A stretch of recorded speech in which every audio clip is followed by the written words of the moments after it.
बिस्मिल्लाहिर्रहमानिर्रहीम। अच्छा तो दोस्तों, आज हम आपकी खिदमत में लेके आए हैं काफ नमूनिया।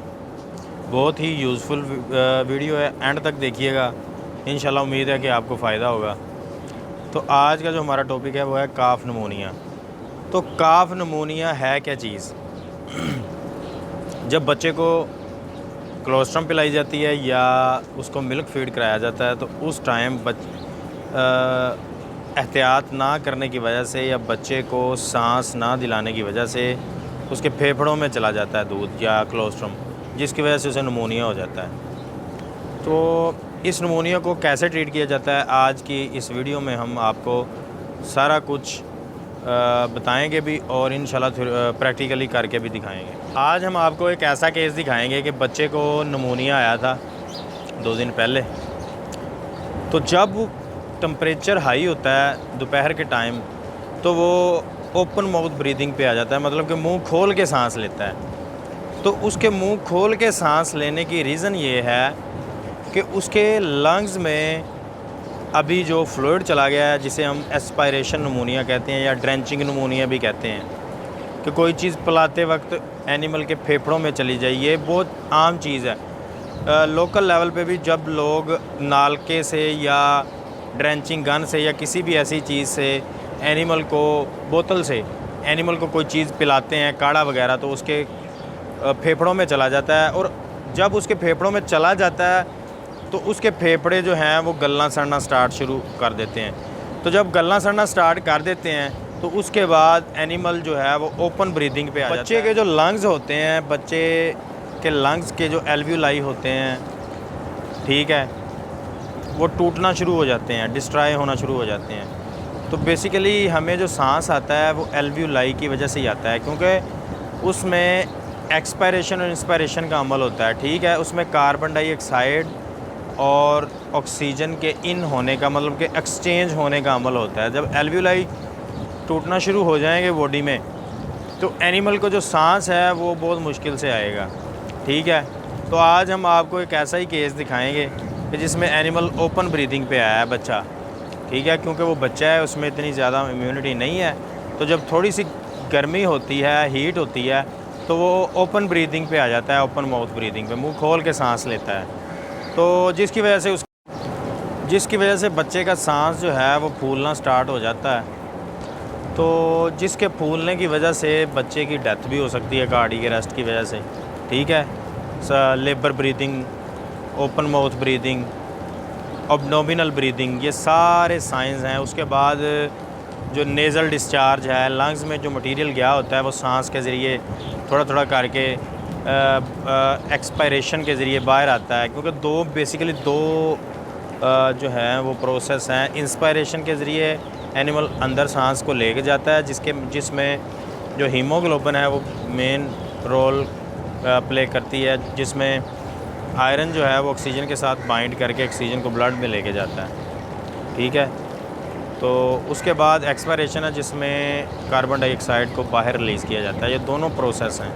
तो जब भी इन दोनों प्रोसेस में डिस्टर्बेंस होगी किसी भी चीज़ की वजह से, तो उस वजह से जब इनमें डिस्टर्बेंस पैदा होगी तो एनिमल लेबर ब्रीदिंग पे आ जाएगा, open mouth breathing, abdominal breathing, ये सारी चीज़ों पे आ जाएगा, ठीक है।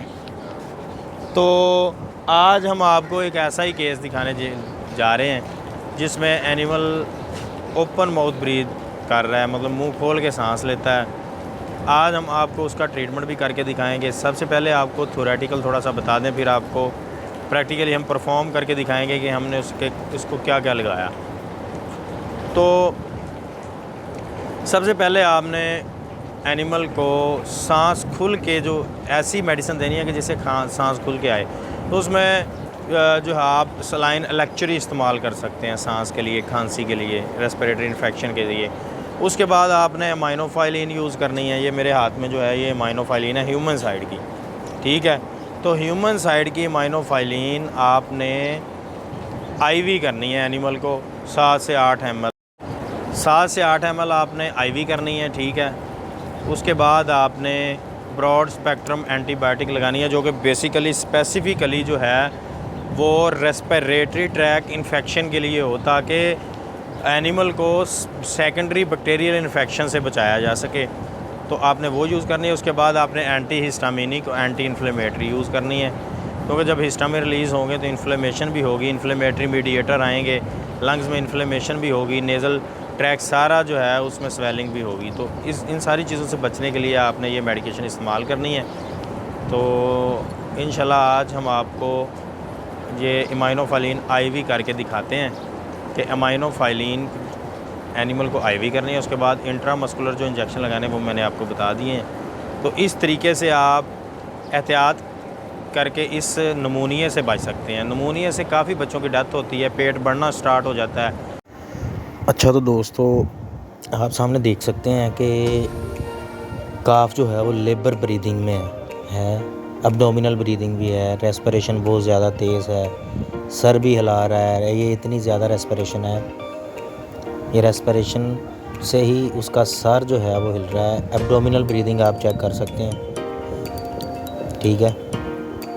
तो अभी हमने इसको नहलाया है, जिसकी वजह से ये ओपन माउथ ब्रीदिंग इसकी ख़त्म हो गई है और अब जो है वो एनिमल स्टेबल है, थोड़ा सा स्टेबल हुआ है। अब हम इसका ट्रीटमेंट करेंगे। तो ये हम आपके सामने जो है वो इमाइनोफाइलिन जो है वो IV कर रहे हैं। सबसे पहले हमने जुगुलर वेन को लोकेट किया, उसके बाद हमने इमाइनोफाइलिन जो है वो इंजेक्ट किया।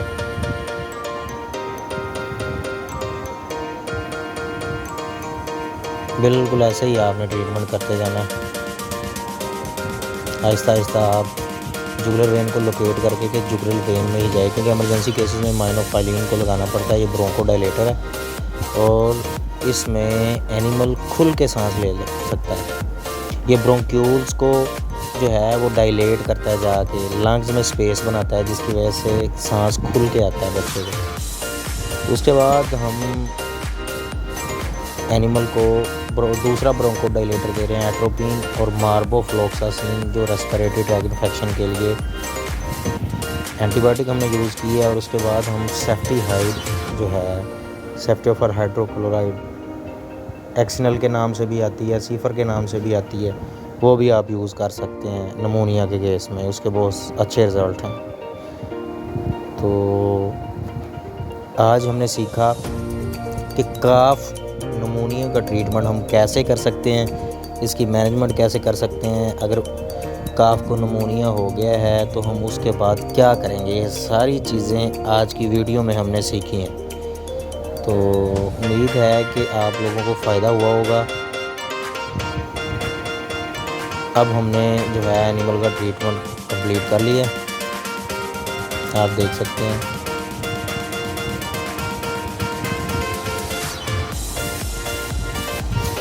आज के लिए खुद इजाज़त दें। अल्लाह हाफिज़।